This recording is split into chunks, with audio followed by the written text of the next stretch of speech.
Bonjour à tous, bienvenue dans Dimanche en politique. Vous le savez, c'est désormais votre rendez-vous politique sur France 3 tous les dimanches à 11h30. Rendez-vous en deux parties. Tout à l'heure, vous retrouverez Francis Letellier. Mais d'abord, place à la politique dans votre région. N'hésitez pas, tout au long de cette émission, à partager avec nous, avec ce mot-clé, ce hashtag DEP Auvergne. Envoyez-nous vos remarques, vos questions, vos commentaires. Utilisez aussi notre page Facebook. Notre invité cette semaine, il est à la tête de la deuxième ville du Cantal. Il est maire de Saint-Flour. Il est ancien sénateur. Pierre Jarlier est avec nous. Bonjour. Bonjour. Installez-vous, bienvenue. Le thème de cette émission, Saint-Flour sur l'autoroute du succès. C'est la question qu'on va se poser avec vous. On va essayer de définir comment se positionne votre ville dans le canevas régional, quels sont les défis auxquels sont confrontés ces territoires ruraux éloignés des grands centres urbains et comment vous les relevez au quotidien, ces défis. Mais d'abord, on va faire un peu plus ample connaissance en feuilletant quelques photos. Regardez d'abord une image de chemin de randonnée dans le Cantal. Vous marchez beaucoup, Pierre Jarlier. Pourquoi ? C'est une manière de garder les pieds sur terre ? Oui, mais ça fait du bien de prendre un peu de recul et de profiter de la nature. On a la chance de vivre dans un département magnifique. Et donc, j'essaie d'en profiter chaque fois que c'est possible. Quand vous étiez conseiller général, je crois que vous avez rebalisé, redessiné les plans des chemins de randonnée. Oui, je suis resté 15 ans au conseil général, à l'époque conseil général, et j'avais donc lancé avec le président Besse un plan départemental de la randonnée, des petits circuits autour des communes, des cantons. Et c'est quelque chose qui marche très bien, qui a fait l'objet d'une promotion, justement pour habituer les gens à venir profiter des grands espaces du Cantal. Et quel est votre attachement justement à ces grands espaces ? Qu'est-ce que vous y puisez ? Qu'est-ce que vous en retirez pour votre engagement politique ? Je retire d'abord de la sérénité, parce que en fait, quand on est au milieu de ces grands espaces, dans le silence, on profite vraiment d'une vraie quiétude qui fait du bien pour se ressourcer, surtout quand on est dans le monde politique, qui n'est pas un monde facile. Alors, deuxième photo, regardez, c'est vous, au lycée, une guitare en main. On dirait presque Alain Bachung. Hein. Racontez-nous cet épisode. C'est une belle histoire, parce que lorsque j'étais au lycée, nous avions effectivement monté un groupe avec un certain nombre d'amis, dont des journalistes de France 3 aujourd'hui, Christian Lamorel. Et ce groupe s'appelait Eclipsy. Et on avait monté un disque à l'époque qui était de la musique traditionnelle électrique. Grande époque d'Alan Stivell, par exemple. Et on avait fait un beau périple pour aller enregistrer ce disque. On avait sorti 2010, 45 tours. C'est un très beau souvenir de jeunesse avec des très beaux souvenirs d'amitié aussi. Belle aventure. Vous jouez encore de la musique aujourd'hui ? Ah oui, je continue chaque fois que c'est possible. C'est important ? C'est pour les mêmes raisons. Je pense que c'est important d'avoir une activité personnelle en dehors du travail, en dehors des réseaux politiques. Et je continue à faire de la musique avec des amis. Je fais du piano et chaque fois que je rentre, chaque fois que je peux, je m'attache à apprendre de nouveaux morceaux. Ça me fait du bien. Bon. Alors avant l'homme politique, il y avait l'architecte. Regardez, le musée de la Résistance au Montmouchet. Vous l'avez dessiné ? Oui, je l'ai dessiné avec mon équipe à l'époque, puisque j'étais architecte jusqu'en 1995. Pourquoi vous aviez embrassé cette carrière d'architecte ? J'avais embrassé cette carrière parce que j'aime bâtir. Et le travail d'un architecte, c'est un travail un peu de chef d'orchestre. C'est-à-dire qu'en même temps, on fait travailler des gens de différents corps de métier qui ont des spécialités différentes pour arriver à un objectif commun, collectif. C'est d'arriver à construire un édifice, quel qu'il soit. Et là, c'était le musée de la Résistance. C'est un grand moment pour moi de ma carrière parce que j'ai eu la chance de côtoyer un homme qui s'appelait le colonel Menu et qui était à ce moment-là président du CODURA, qui un jour de réunion de chantier m'a amené au pied de la stèle nationale, porter dans le brouillard une rose juste devant le monument. C'était absolument un moment dont je me rappellerai toute ma vie. Assez logiquement, on retrouve les questions d'aménagement du territoire au cœur de votre engagement politique aujourd'hui. Vous êtes d'ailleurs investi dans plusieurs associations, l'Association des maires de France, l'Association des petites villes de France, l'Association nationale des élus de montagne, j'en passe. Vous êtes président aussi du CEREMA, un centre d'études sur l'environnement et l'aménagement. À quoi ça sert tous ces engagements associatifs ? Qu'est-ce qui s'y dit dans ces réunions, dans ces associations ? Alors, pour moi, c'était quand j'étais parlementaire, pour moi, c'était tout à fait stratégique. C'est que je regardais comment on pouvait mieux entendre la parole des élus par le biais des associations nationales pour ensuite les porter au Parlement. Et en même temps, c'est une façon aussi efficace de faire du lobbying au Parlement, puisque quand on porte une parole collective, on est toujours beaucoup plus fort que quand on porte une parole individuelle. Donc c'est un peu le sens de mon engagement au sein de toutes ces associations. Je suis vice-président de l'Association des maires de France aujourd'hui et je milite dans ce sens. Alors le Parlement, justement, on y vient. Dernière photo, regardez le Palais du Luxembourg, le Sénat. Quand vous êtes élu en 1998, vous avez 44 ans. Vous êtes le plus jeune sénateur élu en France métropolitaine. Comment ça s'est passé? Comment vous l'avez vécu, ça? Encore un grand moment d'émotion, parce que quand je suis arrivé dans cet hémicycle, en fait, j'ai été appelé pour monter au perchoir, pour installer la nouvelle présidence. Et c'est quand même un très grand moment parce que, bon, habituellement, quand on arrive dans une assemblée de ce type, on se tient en retrait, on regarde ce qui se passe et on reste dans l'ombre. Et finalement, là, j'étais dans la lumière immédiatement et ça a été quand même aussi un très très grand moment. Être le plus jeune sénateur de France métropolitaine, c'était pour moi un peu de fierté aussi. Bon, et puis malheureusement, le Sénat, c'est une histoire qui finit mal. L'année dernière, en 2015, le Conseil constitutionnel se penche sur vos comptes de campagne. Il les invalide et vous perdez votre siège de sénateur. C'est quoi? C'est une injustice? C'est quoi? Pour moi, c'est une épreuve extrêmement difficile parce que, pour moi, et en même temps quelque chose de très injuste, parce que quand je vois ce qui se passe aujourd'hui, où il y a des candidats avec 18 millions d'euros de dépassement sur leur campagne ont le droit de se présenter, et moi, pour 0 € et aucune faute morale, j'ai perdu mon siège, je trouve ça quand même assez dur. Mais je garde quand même une satisfaction, c'est que j'avais gagné cette élection, j'avais la confiance des électeurs dès le premier tour des élections, pour la 3e fois consécutive, et pour moi c'était aussi la reconnaissance d'un travail qui avait été fait au Parlement, donc j'ai la conscience tranquille. Très bien. Pierre Jarlier, on va continuer à parler de vos actions sur le terrain dans quelques instants. Mais d'abord, vous le savez, toutes les semaines, on regarde ce qui se passe sur le web, sur les réseaux sociaux, ce qui vous a fait réagir. Et cette semaine, vous vous êtes beaucoup exprimé sur le sommet de l'élevage. Alors, pas sur le concours des Charolaises, mais sur le défilé des hommes et des femmes politiques en campagne. Regardez, florilège de vos commentaires recueillis par Christophe Jouvente. C'est Laetitia Lemaire qui fait le premier pas pour nous au sommet de l'élevage, avec un classique. Ça fait 2 fois que je marche dans une bouse de taureau, pied droit. Ça commence mal, le sommet de l'élevage. Pied gauche, porte-bonheur par contre pour Bruno Le Maire au sommet. Parole d'ex-ministre. Avoir été leur ministre a été ma plus grande fierté politique. Plaisir de retrouver nos agriculteurs au sommet de l'élevage. Ils ne sont pas nombreux, les hommes politiques, à se faire acclamer, précise Robin Fréret, qui travaille pour le même Bruno Le Maire. Il nous rajoute que c'est costaud, avec des petits dessins. Ah, la chaleur humaine des paysans. Les éleveurs sont des gens étonnants. En 2 jours au sommet de l'élevage, je n'ai jamais autant parlé avec des inconnus, nous dit Pierre Ristic. Y aura-t-il de l'amour dans le pré au sommet? Karine Le Marchand passera-t-elle au sommet de l'élevage? Baptiste lance une invitation à l'animatrice. Il n'y avait pas que Bruno Le Maire au sommet de l'élevage, on en a vu beaucoup défiler, des hommes politiques. On a vu François Fillon, Marine Le Pen, Jean-Christophe Lagarde aussi, le patron de l'UDI, votre parti. Par contre, vous n'étiez pas au sommet de l'élevage? Non, je ne suis pas allé au sommet de l'élevage parce que la semaine d'avant et la semaine d'avant encore, on avait organisé les semaines européennes des races rustiques de montagne à Saint-Flour, avec 2 concours nationaux, un concours national au braque, un concours national salaire. Donc j'ai passé une quinzaine de jours avec les agriculteurs et du coup, je Vous n'aviez pas besoin de ça pour être au contact des éleveurs, quoi? Non, j'y suis au quotidien. Vous êtes peut-être plus émission de divertissement, Karine Le Marchand, ambitions intimes, sur un canapé, ça... Vous pensez que la parole politique, elle passe aussi par ce type d'émission, de pipolisation? Ouais, moi je ne suis pas très branché sur tout ce qui est people et bling bling. Donc j'aime autant l'action de fond et en même temps, lorsqu'on a des choses à dire, qu'on puisse les dire, quoi. Voilà. Alors, qu'on soit candidat à la primaire, qu'on soit député en campagne ou maire, il y a un thème qui mobilise tout le monde, c'est l'emploi, la préoccupation numéro 1 des Français. Depuis 2008, le chômage grimpe absolument partout, sauf à Saint-Flour, plus 1,4 points entre 2008 et 2016, là où la moyenne nationale a bondi de plus de 3 points. C'est quoi la recette du succès? D'abord, je crois qu'il faut prendre ces chiffres avec beaucoup de retenue. Parce que Saint-Flour est un territoire qui souffre, comme beaucoup de territoires ruraux. C'est les chiffres de l'INSEE, hein? Oui, bien sûr, mais ils sont réels. Par contre, il faut rapporter ça aussi au nombre d'actifs qui existent sur ce secteur.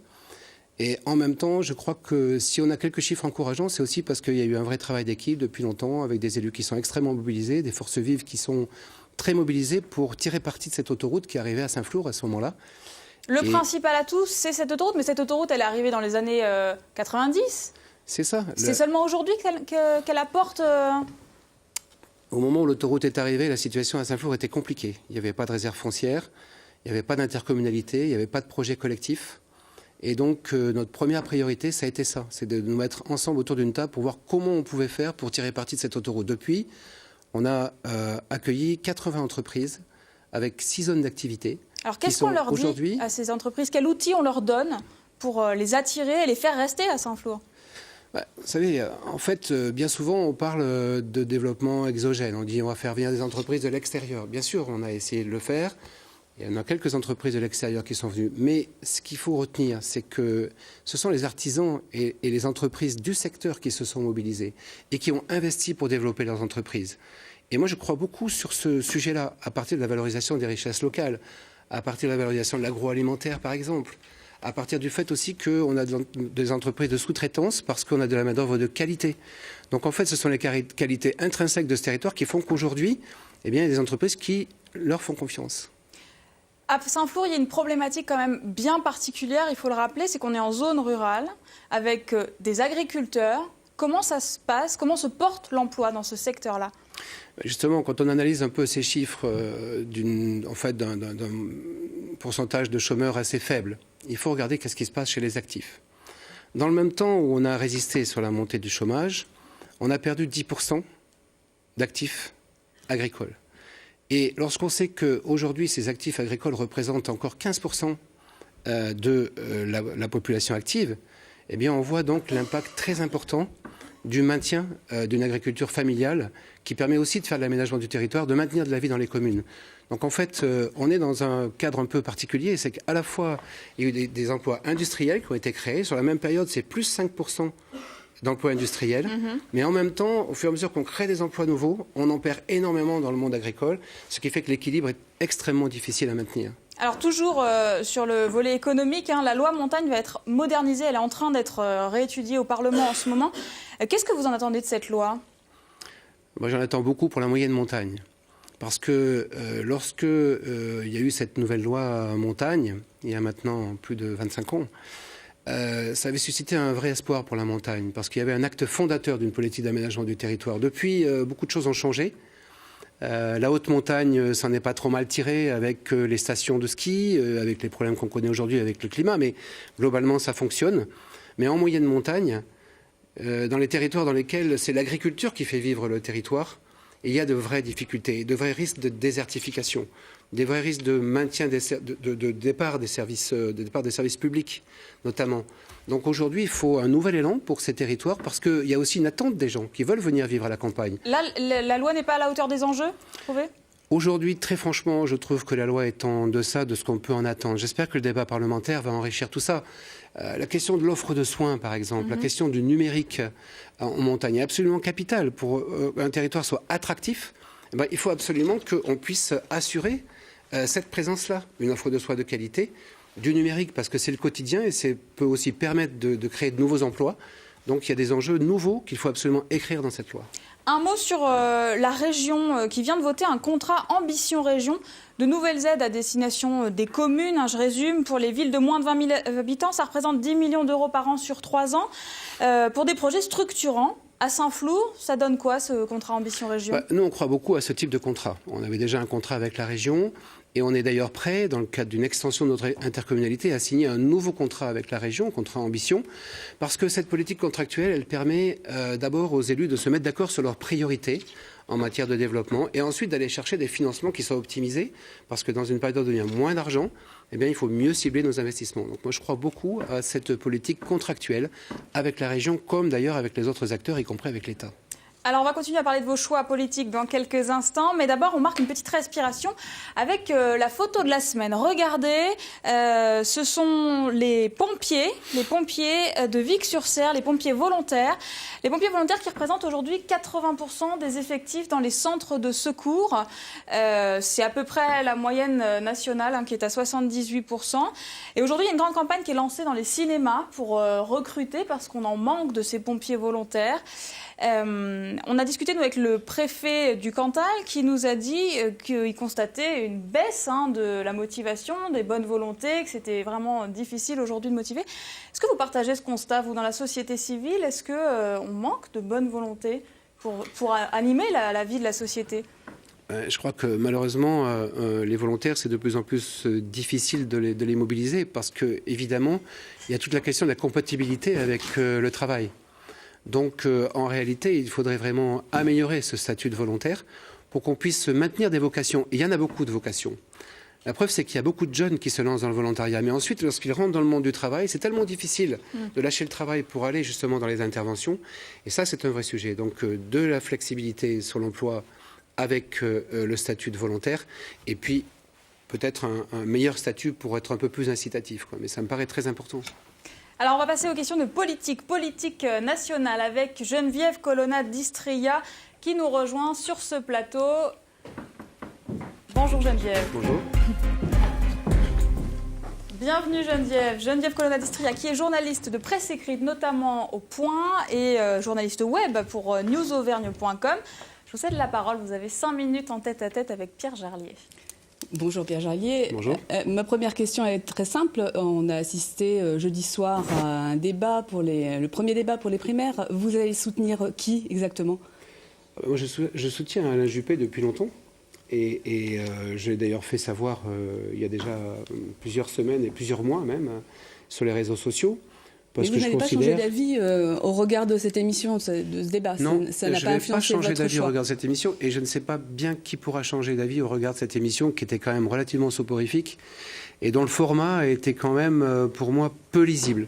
Je ne vois pas comment on peut débattre quand on aligne des gens qui ne se voient pas et qui donc ont du mal à se répondre mutuellement. Et très sincèrement, on n'a pas quand même appris grand-chose, en dehors des débats qu'on a vus qui se lançaient à un moment entre les candidats, entre la culture et l'identité, entre l'intégration et puis je ne sais plus quel terme, et l'assimilation. Moi, j'ai eu un peu de mal à accrocher, je me suis même endormi à un moment, je vous dirais. Donc, c'est à votre avis un exercice qui était important de le faire à droite, parce que ça n'avait jamais existé, il n'y a pas de précédent, ou est-ce que c'était superflu? Moi, ce que je voudrais vous dire d'abord, c'est que je ne suis pas très favorable au principe des primaires. Voilà, parce que je trouve que c'est réducteur. Pourquoi? Parce qu'au terme de cette primaire, il y a des gens sans doute de grande qualité autour de la table d'hier. Mais il n'en restera qu'un. Alors que si on laissait la chance à chacun de s'exprimer dans le cadre d'un vrai premier tour des élections présidentielles, ce seraient tous les Français qui feraient leur choix. Alors moi j'entends bien Alain Juppé qui dit qu'il faut que tout le monde aille aller voter, c'est vrai. Mais on sait très bien qu'une certaine partie de la population n'ira pas voter sur les primaires. Donc ça fausse un peu la donne. Et alors aujourd'hui, vous, sur l'échiquier politique, vous vous situez où finalement? Parce que vous êtes plutôt un centriste, né, oui. toujours été centriste. Oui. Donc aujourd'hui, vous soutenez Juppé. Donc ça veut dire qu'entre, par exemple, un Macron et un Laurent Wauquiez, votre cœur balance. Vous avez tendance à aller vers lequel spontanément? Alors, moi, une chose est certaine, c'est que je soutiens Juppé pour le premier tour, mais au lendemain du premier tour, je serai un homme libre. Parce que selon la personne qui gagnera cette primaire, je continuerai à m'engager si c'est Alain Juppé. Mais si ce n'est pas Alain Juppé, je serai un homme libre. Donc ensuite, il y aura sans doute, dans le cas contraire, sans doute des candidats centristes. Donc j'aurai toute vocation à les soutenir. Est-ce que vous avez, vous aussi, votre conviction sur le fait que ce sera forcément celui qui gagnera les primaires de la droite qui sera forcément président de la République? Alors franchement, je ne suis pas du tout certain de ça. Ça dépendra vraiment de la personne qui va gagner. Si c'est Alain Juppé, je pense qu'il a de fortes chances de devenir président de la République, oui. Et à votre avis, qu'est-ce qui peut séduire encore dans le personnage de Juppé? Parce que c'est quand même pas un personnage de première main, hein, c'est le moins qu'on puisse dire. C'est pas vraiment le renouvellement dont on pourrait rêver Oui, mais quelquefois le renouvellement est un peu bon dos. Je pense qu'il ne faut pas s'attacher aux questions non plus d'état civil. C'est un homme d'État qui a quand même fait ses preuves. Et en même temps, notre pays connaît de très très graves difficultés. Et on a besoin d'un homme qui va rassembler. On ne veut pas d'un homme qui clive. Il faut un homme qui rassemble. Et franchement, je pense qu'il a la personnalité pour le faire. La preuve d'ailleurs, c'est qu'une très grande partie du centre lui fait confiance aujourd'hui. Je vous posais la question tout à l'heure sur Macron, parce que finalement, il a l'air de se positionner plutôt sur la partie centriste de l'électorat. Hein, il a quitté le gouvernement sans doute pour aller labourer sur d'autres terres que celles des partis socialistes, qui semblent un petit peu, en tous les cas, assez plombées, pour le moins. Est-ce que vous pensez que c'est une bonne stratégie d'aller chercher les voix au centre? C'est toujours un peu là qu'on gagne une élection, finalement. Bon, en tout cas, ce que je trouve intéressant chez M. Macron, c'est qu'il nous dit bien, il nous redit bien qu'aujourd'hui, être de droite ou être de gauche, ça veut dire quoi? Parce que est-ce qu'aujourd'hui, les gens se reconnaissent dans ce clivage gauche-droite? Les gens attendent qu'on s'occupe de leurs préoccupations quotidiennes et que face aux difficultés de ce pays, il y a un large rassemblement pour qu'il y ait des actions concrètes qui leur permettent d'améliorer la situation et surtout de redresser ce pays. Donc aujourd'hui, ce n'est pas forcément des réponses de gauche ou des réponses de droite. Ce sont des réponses collectives, partagées, qui feront qu'on va y parvenir. Et en ce sens-là, je trouve que son propos est intéressant. Merci Geneviève, merci. On parlait tout à l'heure du Sénat, on entend bien à travers votre propos que votre engagement politique il dépasse les frontières de Saint-Flour, les frontières du Cantal. Ça vous manque un mandat parlementaire ? Alors, chaque jour, je me rends compte que c'était très important, oui, de pouvoir agir au sein du Parlement, de porter la parole d'un territoire rural. Et je vois aussi la limite de l'action lorsqu'on n'est pas parlementaire, puisque j'ai pu voir l'inverse. Vous serez candidat aux législatives en 2017 ? Ça, je ne vais pas vous le dire aujourd'hui. Je ne peux pas dire que j'y pense pas. Mais après, ce sont des choix personnels. C'est-à-dire que d'un côté, j'ai très envie de continuer à essayer d'apporter quelque chose au territoire et à porter la parole de mon territoire à Paris, parce que j'ai vu que ça pouvait être utile. Et d'un autre côté, j'ai aussi une vie personnelle. Et je sais que l'engagement parlementaire, c'est quelque chose qui est important, qui nécessite des efforts quotidiens. Et donc, ça veut dire qu'il faut se mettre en situation de pouvoir le faire. Alors, il y en a un autre qui est déjà candidat, c'est Alain Marlex. Écoutez-le, on l'avait reçu l'année dernière sur le plateau de La Voix est libre. J'envisage d'être candidat, oui. Je serai candidat. Si Pierre Jarlier avait des velléités Pierre Jarlier sous les couleurs de l'UDI. Bah écoutez, d'abord, il faudrait qu'il soit investi. Bon, manifestement, Alain Marlex, il n'a pas tellement envie que vous lui marchiez sur les plates-bandes. Oui, peu importe, sur des questions personnelles, tout ça, je pense. Mais une chose est certaine, c'est que si je devais décider d'être candidat aux élections législatives, ce ne sont pas les apparatchiks parisiens qui décideront si je peux être candidat ou pas. Vous pensez être mieux placé pour porter la parole du Cantal auprès de l'Assemblée nationale ? Ça, ce sont les gens qui le diront. Si c'était ma décision, ce sont les gens qui le diront. Mais une chose est certaine, c'est que c'est une décision personnelle et que personne ne la prendra à ma place. Alors, on va parler de la notoriété de Saint-Flour dans quelques instants. Vous le savez, Saint-Flour, c'est très télégénique. On la voit régulièrement au Tour de France. La ville a accueilli déjà 3 étapes. Et Christophe Jouvente s'est plongé pour nous dans les archives. Regardez. D'où provient la célébrité de Saint-Flour? Des moqueries dont traditionnellement font les frais les Auvergnats, de leur façon supposée de prononcer le nom de cette petite ville. Comment faire parler de soi quand on est une ville du Cantal de moins de 7000 habitants? Nana Génissobrac de 30 mois avait déjà un mec, elle possède désormais un nouveau maître. Lui aussi un brun ténébreux, l'espagnol David Echeverría, vainqueur à Saint-Flour et à ce titre, il hérite de la belle bête. En faisant appel au Tour de France par dit vitrine mondiale des villages de France, la toute première fois c'était au siècle dernier, 1999. C'est symbolique, essayer de faire un parallèle avec le Tour de France qui se veut un petit peu plus propre, il semblerait, et la race d'Aubrac qui est une race noble et propre. Cette élégance, cette classe à nous offrir des victoires comme celle-ci. Le Tour qui repasse en 2004 avec classe et l'envolée de Richard Virenque, noble et propre. Il est en train d'avaler cette dernière bosse qui le mène sur le haut de la ville ici. À Saint-Flour, il aura parcouru 200 km, plus de 200 km devant. Quand le Tour passe à Saint-Flour, c'est la France qui gagne, peu importe les circonstances.